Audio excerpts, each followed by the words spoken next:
ईश्वर हमें बहुत कुछ देना चाहता है, लेकिन हमारी लेने की क्षमता भी तो होनी चाहिए। वो तो तीनों लोकों का मालिक है, सब कुछ दे सकता है, पर हमारा पात्र भी तो बड़ा होना चाहिए। नमस्कार दोस्तों, मैं हूं अनुज शर्मा। आज एक किस्सा सुनाता हूं एक सेठ का। भगवान श्री कृष्ण का ऐसा अनन्य भक्त, लेकिन महाकंजूस। सांस भी गिन कर लेता था। और सुना है कि सांस रोकने पर उसका इतना संयम था, सांसों पर इतना जबरदस्त कंट्रोल था कि वो लंबे समय तक बिना सांस लिए भी रह सकता था। उसे लगता था कि सांस धीरे धीरे लूंगा तो लंबा जिंदा रहूंगा। अनन्य भक्त था भगवान कृष्ण का। एक दिन ठाकुर जी ने सोचा कि चलो आज इसकी परीक्षा ली जाए कि ये कितना बड़ा कंजूस है। हमारे ठाकुर जी तो नटखट है, कुछ भी कर देते हैं। तो एक दिन सेठ जो है वो गंगा जी नहाने गया।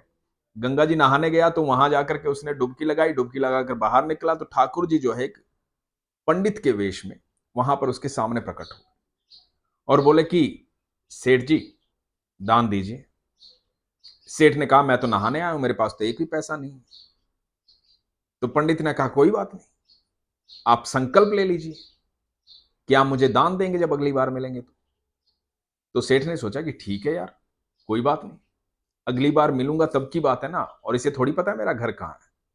तो संकल्प ले लिया कि अगली बार जब भी मिलूंगा तो 1 रुपया दे दूंगा। ये संकल्प लेकर के सेठ जी चले गए और पंडित, हमारे कृष्ण, हमारे ठाकुर मुस्कुराने लगे। अब सेठ घर चले गए, जाकर के आराम से अपना काम किया, सो गए।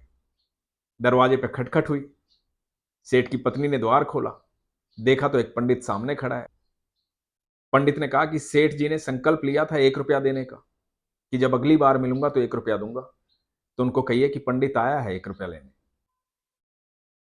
अब सेठ जी की पत्नी ने जाके पंडित को बताया कि कोई पंडित आया, आपने कोई संकल्प लिया था 1 रुपया देने का, तो पंडित आया, उसे 1 रुपया दे दो। अब सेठ महाकंजूस, उसने कहा, अरे वो यहां तक आ गया, तो जाओ उसे कह दो मैं बहुत व्यस्त हूं। तो पत्नी गई, पत्नी ने जाके कह दिया कि पंडित जी वो तो बहुत व्यस्त है, अभी नहीं मिल पाएंगे। तो पंडित ने कहा कि कोई बात नहीं, मैं इंतजार करूंगा जब तक आप मेरा जलपान करवा दीजिए। सेठ की पत्नी ने जाकर के फिर बोला सेठ को कि वो कह रहे हैं कि जलपान करवा दीजिए, मैं इंतजार करूंगा। तो सेठ ने कहा, ओह, ये तो जलपान का खर्चा भी बढ़ जाएगा, 1 रुपया भी लेगा और जलपान का भी खर्चा बढ़ जाएगा। नहीं नहीं, तुम उसे जाके बोलो कि मैं मर गया हूं। सेठ की पत्नी बोली कि ये कैसे बोलूं? बोलो, अरे जाके बोलो मैं मर गया हूं, नहीं तो वो तो आता रहेगा, वो यहीं खड़ा रहेगा, और मैं जिंदा रहा तो वो 1 रुपया लिए बगैर मानेगा नहीं। तो जाके उसको बोल दो कि मैं मर गया हूं, वो चला जाएगा। अब सेठ की पत्नी ने जाके पंडित को बोल दिया कि सेठ जी तो मर गए अभी अभी। पंडित ने कहा कि अच्छा, चिंता में आ गए। बोले कि आप एक काम कीजिए, मैं पूरे गांव में खबर कर देता हूं, क्योंकि आप अकेले कहां कहां जाओगे, किस किस को बताओगे कि सेठ जी नहीं रहे हैं। दुख की घड़ी में मैं आपके साथ खड़ा हूं, मैं सबको बता के आता हूं कि सेठ जी नहीं रहे हैं। तो आप बिल्कुल चिंता मत कीजिए, सारी तैयारी हो जाएंगी उनके अंतिम संस्कार की। अब जो है, पंडित ने हर जगह बता दिया। थोड़ी देर बाद सेठ के घर के बाहर बहुत सारे लोग इकट्ठा हो गए। अब सेठ की पत्नी ने बताया कि ऐसे ऐसे हो गया। तो सेठ जो है सांस रोकने में माहिर था। सेठ ने सांस रोक ली। अब लोगों ने देखा कि सेठ मर गया है।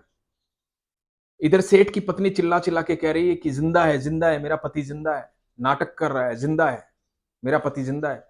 अब लोग सोच रहे हैं बेचारी बावरी हो गई है, पागल हो गई है पति के वियोग में, चिल्ला रही है, रो रही है। हर आदमी ऐसे ही करता है, उसके साथ सहानुभूति जताते हैं कि बहन क्या कर सकते हैं इसमें, ये तो ईश्वर की माया है, इसे तो कोई रोक नहीं सकता। और वो चिल्ला रही है, सबको कह रही है कि मेरा पति जिंदा है। लेकिन अब समय आ जाता है अर्थी को ले जाने का अंतिम संस्कार के लिए, और सेठ की शव यात्रा चलती है। सेठ भी एकदम पक्का महाकंजूस, हिल ही नहीं रहा है, सांस रोक के लेटा हुआ है। उसने भी सोच लिया है कि होने दो, देखी जाएगी जो होगा। और कृष्ण मुस्कुरा रहे हैं पंडित के रूप में, कह रहे हैं कमाल का इंसान है, वाकई महाकंजूस है, सब ऐसे ही नहीं कहते, अद्भुत है ये। लेकिन सेठ जो है मन ही मन, अंदर ही अंदर, सांस रोके हुए सिर्फ कृष्ण की भक्ति में लीन है, सोच रहा है कृष्ण कृष्ण कृष्ण कृष्ण। इस घड़ी से निकलना चाह रहा है, 1 रुपया नहीं देना चाह रहा है। कृष्ण को इसलिए याद कर रहा है कि बस ऐसे ही रहे और 1 रुपया ना देना पड़े। अब जब शव यात्रा को ले जा करके शमशान में ले जाया जाता है, वहां पर चिता पर लिटा दिया जाता है। अब कृष्ण भी जो है ऐसी परीक्षा में फंस गए हैं कि अपने भक्त की ऐसी परीक्षा ले रहे हैं कि ये तो सेठ, तो लोग इसको जला देंगे, और सेठ जो है ऐसे एकदम संकल्प लेके बैठा है कि नहीं, सांसें नहीं चलनी चाहिए। तो कृष्ण उस सेठ के कान में कहते हैं कि मैं बैकुंठ से आया हूं, तेरा कान्हा हूं मैं, तू मांग ले जो मांगना चाहता है।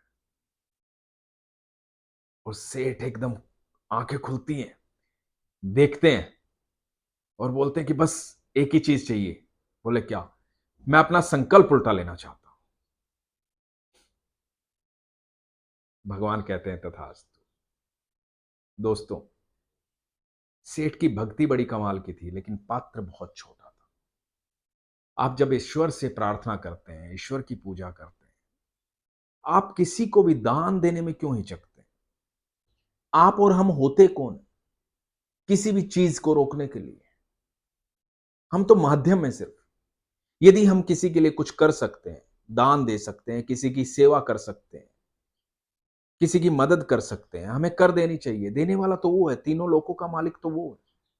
हम जब अपना पात्र बड़ा करेंगे, अपनी इच्छाएं बड़ी रखेंगे, हम ईश्वर से ये प्रार्थना करें कि ईश्वर मुझे इतना धन दे कि मेरे सामने कोई मांगने आए, कोई भी आए, तो मैं उसे कभी खाली हाथ ना लौटाऊं। मेरा हाथ कभी ऐसे ना हो, वो ऐसा हो तो सिर्फ तेरे सामने हो, बाकी हमेशा ऐसा रहे। मैं बहुत कुछ करना चाहता हूं। ईश्वर को बोलो कि इस प्रकृति के लिए मैं बहुत कुछ करना चाहता हूं, इस दुनिया के लिए बहुत कुछ करना चाहता हूं, मेरा साथ दे। मैं गरीबों की सेवा करना चाहता हूं, मैं संतों को भोजन करवाना चाहता हूं। आप ऐसी इच्छाएं ईश्वर के सामने रखिए, आप धन धान्य से भरपूर हो जाएंगे। और फिर अपनी नीयत को साफ रखिए, अपने पात्र को बड़ा कीजिए, वो इतना आपको देगा आप कल्पना भी नहीं कर सकते। लेकिन ऐसा नहीं है कि ये जब आपके पास बहुत होगा तभी आप देंगे, जब आपके पास इतना होगा तब भी आप देंगे, तो वो नीयत आपकी देख रहा है।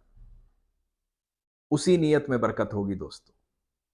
इसलिए आज से ये सोच लीजिए कि आप देने वाले कोई है नहीं। कोई आपसे कुछ भी मांगता है और आपके पास क्षमता है देने की, तो दे दीजिए।